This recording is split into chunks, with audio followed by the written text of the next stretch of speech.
Okay, so gagawa po tayo ngayon ng homemade peanut butter at food processor yung gagamitin po natin. Hindi na natin kailangang pumunta ng palengke, makipila sa palengke. Lalo na ngayon, bare months na, diba? Nako, ang haba ng pila sa mga gilingan. So kung paano po ito gagawin, tara, umpisahan na po natin. So ang unahin po natin ay syempre, ay lutuin po muna yung ating pong peanut. So yung ginamit po natin ay walang balat.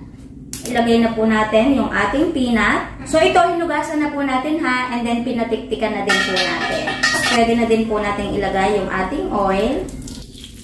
Huwag po natin itong titigilan sa halo hanggang sa maluto yung ating peanut.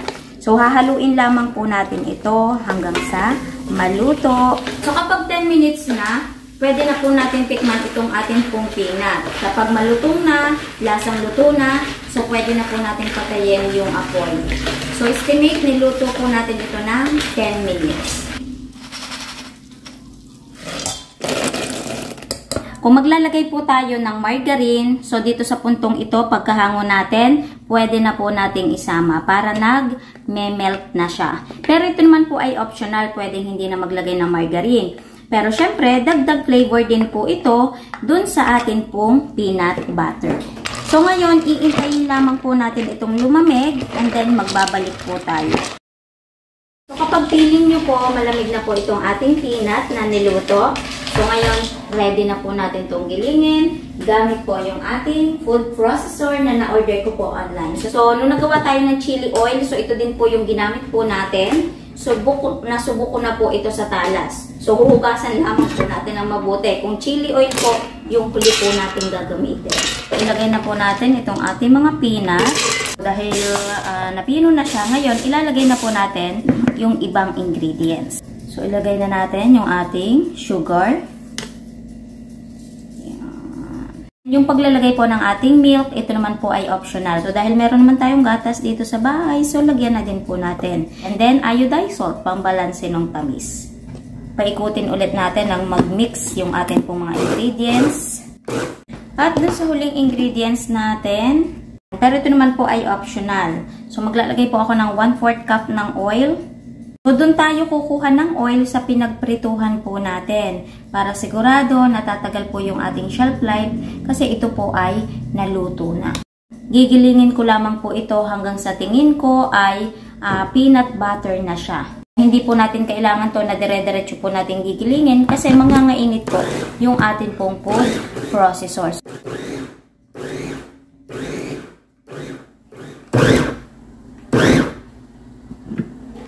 After 10 minutes, yung pinakang texture.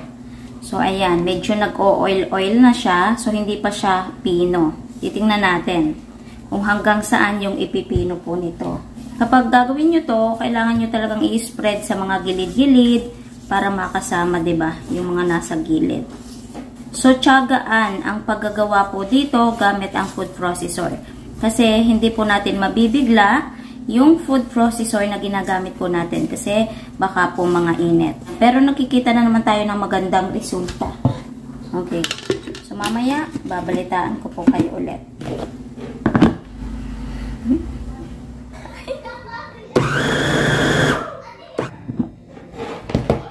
Okay. So, i-check ulit natin. Wow. So, diba? So, peanut na peanut butter na siya. Ngayon, tingnan natin yung pinakang texture. Spreadable na siya kung makikita natin.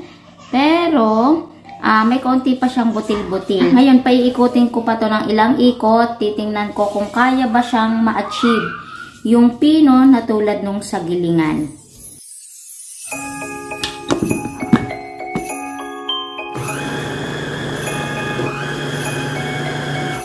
Okay. So, tingin ko naman po ay okay na po itong ating peanut butter using food processor. So, ipakita ko sa inyo yung pinakang texture. So, mabilis lang naman talaga siya. Kaya lang tayo dito magtatagal dahil, syempre, pinapahinga po natin yung ating pong food processor para hindi po masira. So, maganda na yung pinakang texture niya kasi peanut na peanut butter naman po talaga siya. Pero, syempre, meron pong pinagkaiba using food processor at saka dun sa talagang gilingan. Kasi dun sa talagang gilingan is pinong-pino po yon. And then, kung sa lugar po natin is malayo yung bayan, mahirap pang magpagiling, So, kung meron naman tayong food processor, so pwede naman po ito. Ngayon, halimbawa, at tipid tips, meron akong food processor, gagawin ko siyang extra income. Ano yung pwede naming paglagyan? Gagamit po tayo ng ganitong disposable. Ito yung pinaglalagyan ng ice cream. So, pwede po ito, affordable, di ba? Mura lang din yung magiging bentahan po natin. So, pagkagiling, pwede na po natin itong ilagay sa packaging.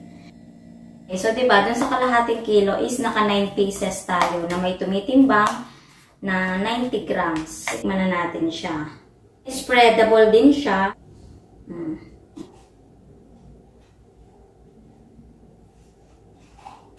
Siyempre, lasang peanut butter. Sa pinakang consistency, sa pinakang texture is meron talagang pinagkaiba. Kasi kapag sa gilingan, is pinong-pino po talaga. Pero, sa lasa at lasa, is parehas po lamang. Parehas masarap, lasang peanut butter. Alternative natin to kung malayo po to sa gilingan, malayo sa bayan, lalo na, di ba, sa mga mahal po nating OFW, nako sigurado may enjoy nyo po yung paggagawa ng peanut butter. So, kung meron tayong food processor sa bahay, so agad-agad makakagawa tayo kung meron po tayong mga ingredients, di ba?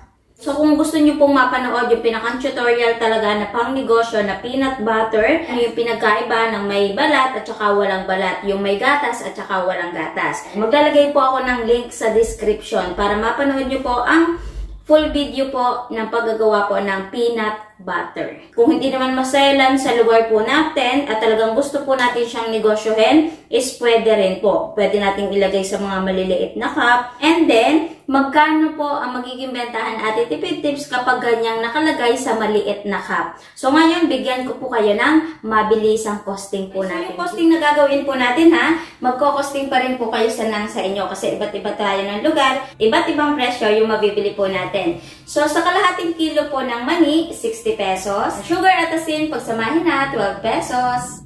Oil, 20 pesos. Yan, margarine, 5 pesos. Sa gatas na inilagay po natin, 2 sachet ng Verbrand, 24 pesos. Kaya ang total po ay 121 pesos. Pero magpa-plus pa tayo doon ng other expenses. Labor, gas, and kuryente. So, dahil kaunti lang naman po yung ginawa po natin, so sabihin na po natin na 30 pesos. Kaya ang total lahat ng ingredients dito ay 151 pesos. Ngayon, i-divide po natin sa 9 pieces na nagawa po natin. At ang kalalabasan po nun, 16.77 po yung pinakang puhunan po natin. Pwede po nating ibenta ng 30 pesos po kada isang packaging. So, kapag minus natin yung puhunan, so, posible pa po tayong tumubo ng 13.23. Pero, ipa-minus pa po natin yung packaging na ginamit po natin. So, sa 3 pesos, pasok na po yun. Posible pa po tayong tumubo ng 10.23 po kada isang peanut butter. So, kapag itinimes po natin yon sa siyam na nagawa po natin, so, posible po tayong tumubo ng 92 pesos dito sa ginawa po natin. So, hindi na masama yung pinakantubo natin kasi kalahating kilo lamang po yun at hindi na po tayo nag-effort na magpagiling pa, pumunta ng bayan,